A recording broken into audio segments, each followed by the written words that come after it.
আসসালামু আলাইকুম। বাংলাদেশ বেতার রাজশাহী স্থানীয় সংবাদ পড়ছি জান্নাতুল রাব্বি বিনতে হান্নান। রাজশাহী মহানগরীতে সাম্প্রদায়িক সম্প্রীতি রক্ষা, আইনশৃঙ্খলা নিয়ন্ত্রণ ও নিরাপত্তা ব্যবস্থা নিশ্চিত করতে রাজশাহী মেট্রোপলিটন পুলিশের উদ্যোগে গতকাল মতবিনিময় সভা অনুষ্ঠিত হয়েছে। আরএমপি সদর দপ্তর কনফারেন্স রুমে আয়োজিত সভায় সভাপতিত্ব করেন পুলিশ কমিশনার মোহাম্মদ আবু সুফিয়ান। এ সময় তিনি জানান, গুজব প্রতিরোধ সহ যে কোনো প্রয়োজনে আরএমপি তথ্য ও সেবা কেন্দ্র চালু রয়েছে। হটলাইন মোবাইল নম্বর 0132006999 এবং আরএমপির কন্ট্রোল রুম নম্বর 013200639998 যোগাযোগ করার জন্য অনুরোধ জানান তিনি। সভায় উপস্থিত ছিলেন রাজশাহী মহানগরীর হিন্দু বৌদ্ধ খ্রিস্টান কল্যাণ ফ্রন্টের সভাপতি অচিন্ত কুমার বিশ্বাস শান্টু, সাধারণ সম্পাদক অশোক কুমার সাহা, পূজা উদযাপন কমিটি, মন্দির কমিটি ও ইস্কন মন্দির কমিটির সভাপতি এবং সেক্রেটারি। বগুড়ায় আজ থেকে 10 দিনব্যাপী শুরু হয়েছে বেসিক উদ্যোক্তা মেলা। সকাল 10টায় বগুড়া মোহাম্মদ আলী হাসপাতাল মাঠে প্রধান অতিথি থেকে এই মেলার উদ্বোধন করেন জেলা প্রশাসক হোসনা আফরোজা। জেলা প্রশাসনের সার্বিক সহযোগিতায় ও বেসিক জেলা কার্যালয়ের আয়োজনে মেলার উদ্বোধনী অনুষ্ঠানে বিশেষ অতিথি ছিলেন জেলা পুলিশ সুপার জিদান আল মুসা, বগুড়া পৌরসভার সাবেক মেয়র রেজাউল করিম বাদশাহ, বেসিকের পরিচালক মীর শাহে Alam, Bogura chamber of commerce and ইন্ডাস্ট্রির ভারপ্রাপ্ত সভাপতি সাইরুল ইসলাম, জাতীয় ক্ষুদ্র ও কুটির শিল্প সমিতির সহ সভাপতি একরামুল কবির আহমেদ, বেসিক জেলা কার্যালয়ের উপমহাব্যবস্থাপক এ কে এম মাহফুজুর রহমান অনুষ্ঠানে সভাপতিত্ব করেন। 10 দিনের এই মেলায় মোট 70টি স্থান পেয়েছে। বগুড়ার বিভিন্ন উদ্যোক্তারা এই মেলায় তাদের উৎপাদিত পণ্য প্রদর্শন ও বিক্রির জন্য নিয়ে আসেন। নওগাঁয় ফায়ার সার্ভিস ও সিভিল ডিফেন্সের উদ্যোগে অগ্নি নির্বাপন মহড়া অনুষ্ঠিত হয়েছে। গতকাল নওগাঁ পুলিশ লাইন্স মাঠে কর্মসূচির উদ্বোধন করেন পুলিশ সুপার মোহাম্মদ কুতুবুদ্দিন। আজ জেলা পুলিশের এক সংবাদ বিজ্ঞপ্তির মাধ্যমে বিষয়টি জানানো হয়। মহড়া অনুষ্ঠানে ফায়ার সার্ভিস ও সিভিল ডিফেন্সের প্রতিনিধি দল অগ্নি নির্বাপন এবং যে কোনো দুর্যোগ ও দুর্ঘটনায় উদ্ধার অভিযান পরিচালনার কৌশল, আধুনিক যন্ত্রের ব্যবহার তুলে ধরেন।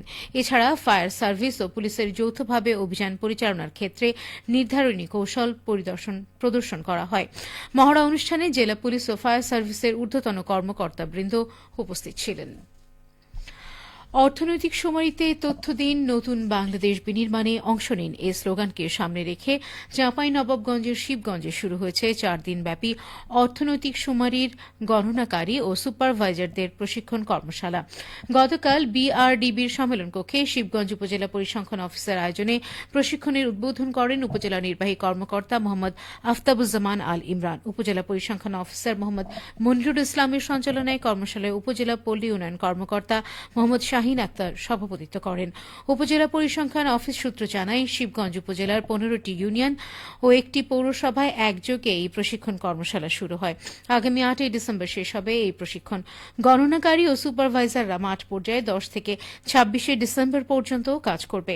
উল্লেখ্য, শুমারিতে উপজেলার 10 জন জোনাল অফিসার ও 10 জন আইটি সুপারভাইজার, 68 জন সুপারভাইজার ও 357 জন তথ্য সংগ্রহকারী দায়িত্ব পালন করবেন। চাঁপাইনবাবগঞ্জের গোমস্তাপুরে আন্তর্জাতিক নারী নির্যাতন প্রতিরোধ দিবস উপলক্ষে আলোচনা সভা অনুষ্ঠিত হয়েছে।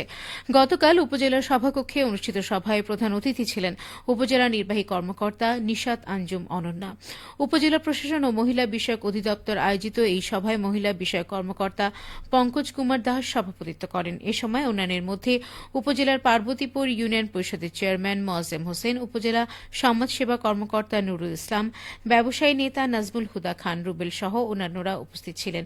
এর আগে দিবসটি উপলক্ষে উপজেলা চত্বর থেকে একটি শোভাযাত্রা বের করা হয়।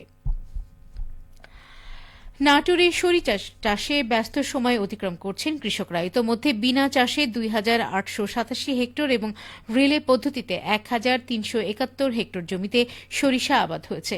সব মিলিয়ে এবার জেলায় মোট 4,258 হেক্টর জমি চাষাবাদের আওতায় এসেছে।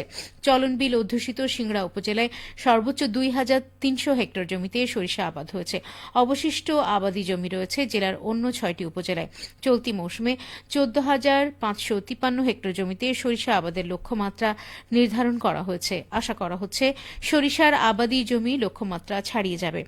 কৃষি সম্প্রসারণ বিভাগের উপপরিচালক মোহাম্মদ আব্দুল ওয়াদুদ জানান, অনুকূল আবহাওয়া, উচ্চ ফলনশীল জাতের বীজ ব্যবহার, কৃষি বিভাগের প্রশিক্ষণ ও পরামর্শ প্রদান, উচ্চ মূল্য প্রাপ্তির কারণে জেলার কৃষকরা দিন দিন সরিষা চাষে আগ্রহী হয়ে উঠছেন।